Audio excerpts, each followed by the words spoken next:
Hey, third graders, this week we're working on contractions like didn't, where you're seeing an apostrophe in a word. And I know you guys did these last year a little bit. So a contraction is always going to, look up at the top here, it's going to have either N apostrophe T on this page or apostrophe D or apostrophe VE. So those are the three that you're going to see on this particular page. Okay, and when I look at them, when I look at the first one and it says aren't, that actually stands for are not. So if I look at the word and it stands for are not, I can see that the apostrophe is where the O would be, okay, in the word not. That's where I'm taking out the O and I'm putting in the apostrophe.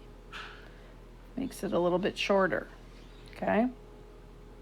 So, let's look at the next one. It says they'd. So that stands for they would. See, they took out more letters there, didn't they? So that stands, so to make it shorter, I say they'd instead of they would. Next one is I've, which is for I have. Next one is couldn't, which I think you see that one a lot. That stands for could not. The next one is you'd, which stands for you would. Okay, and then the next one is we've, which stands for we have. And the next one is should've, which stands for should have. And the next one is haven't, which stands for have not.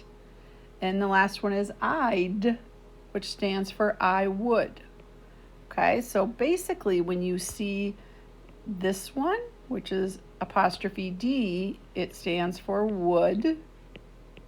When I see the N apostrophe T, what does that stand for? The one of those stands for not. And then when I see the apostrophe VE, that one stands for have. Okay, so these are the three that you're going to be working with, but it might help you just to remember, try to remember that what those stand for. All right, let's do one together. Number one, if I ever had to sleep in the woods, blank, bring lots of bug spray. Okay, if I ever had to sleep in the woods, aren't, they'd, I've bring, that doesn't make sense, I've bring, couldn't, you'd, we've, should've, haven't, I'd. If I ever had to sleep in the woods, I'd. That sounds good, doesn't it?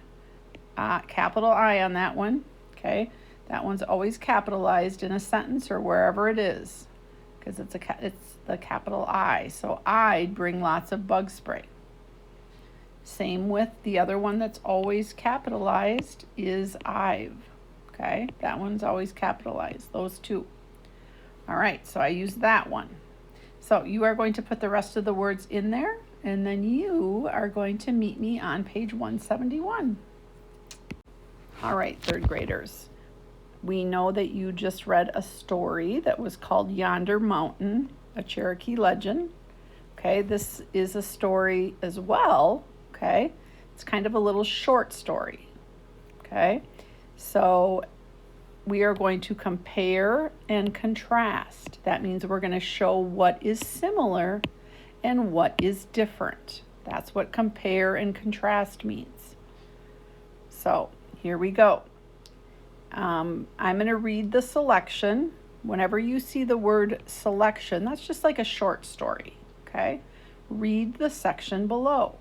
While I'm reading, I want you to be thinking about the two people that are in the story, okay? So I've got Jim and Dennis, and we are going to think about how we can compare and contrast, which means we're going to write down 3 things on each side, okay? If you want to go ahead and put some lines in there, that would be awesome.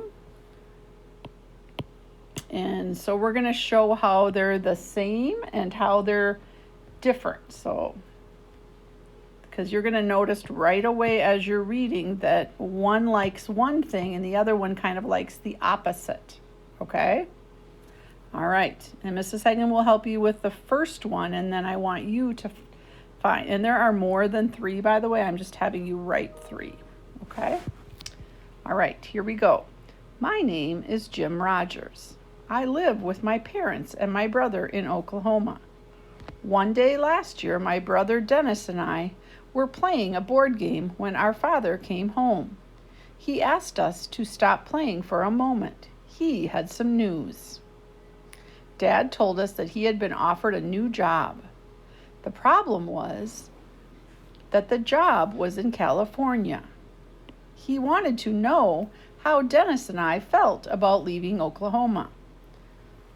Dennis is younger than me, and he started to get excited. He really wanted Dad to take the offer. He dashed into his room and came back with a big book. This book has pictures of California, he said to Dad and me. He opened the book and showed us some of them. I think California is the greatest place on earth, Dennis said. I'm right here. I understood why my brother was excited about moving, but I felt sad at the thought. Okay, so think about that right there. His brother is excited, but he is sad. So that's one way that they're different. I had asked Dad to go for a walk to talk about it. Dennis came too. After the walk, Dad looked at me and Dennis, and he thanked us for sharing our feelings. Then he said he thought I was right. Some things, he said, are more important than money. We've got a great life here in Oklahoma. I think we will stay put.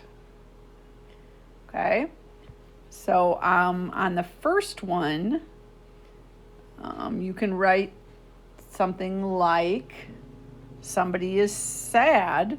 I'm not going to say which person because I want you to look back up at their names. Who's sad about moving and who's excited. Okay? And then I want you to think about their ages. That would be a way that we could also compare them. Okay? And then I want you to think of a third way, how they're different. How one wants one thing and the other one wants another thing. Okay? I think you can do it, guys. So the one that we kind of did together was where we said they were sad about moving and the other one's happy. Okay? So I can look back up here and which one is sad. Okay? We can see that Jim was sad about moving. I'll help you with that first one. Sad about moving. You need more room. And then excited about moving. Okay? You should spell things right because it's up in the story, right? Okay, so I want you to think of 2 other ways. I think that's pretty, it should be pretty good for you guys to come up with that. And that is your literacy for today. Thanks, guys.